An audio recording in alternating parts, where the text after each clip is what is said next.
Hi everyone, welcome to Titan Tuition, specialist tuition from highly experienced heads of departments and senior examiners.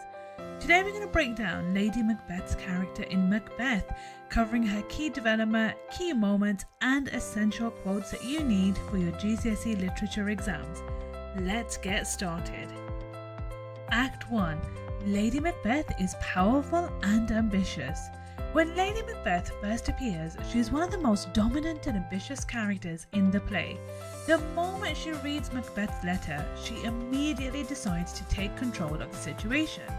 She wants Macbeth to become king, and she is prepared to push him into murder to make it happen.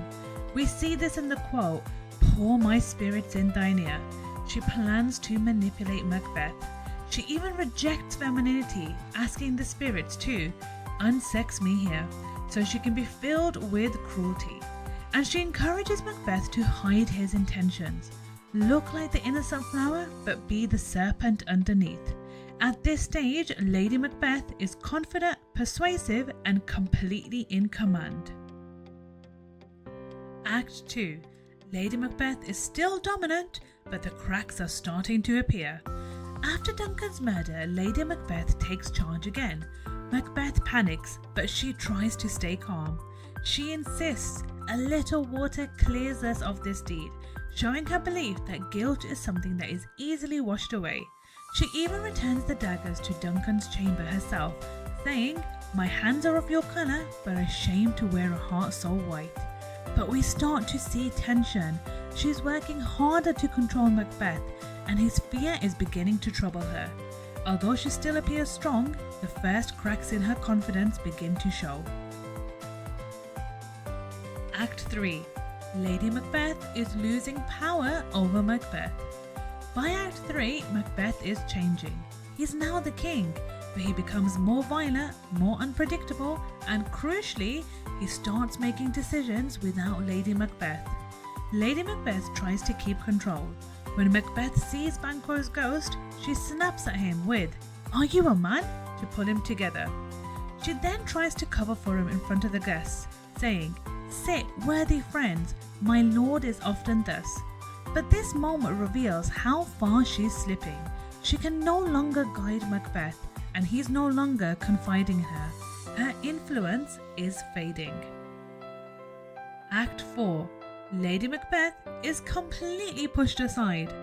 In Act 4, Lady Macbeth's presence drops dramatically, symbolizing just how completely she's lost her influence over Macbeth and her relevance in Macbeth's plans.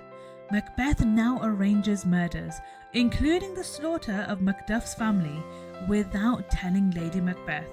He has become independent in his cruelty, and Lady Macbeth has been left behind. Act 5. Guilt, madness, and Lady Macbeth's tragic downfall.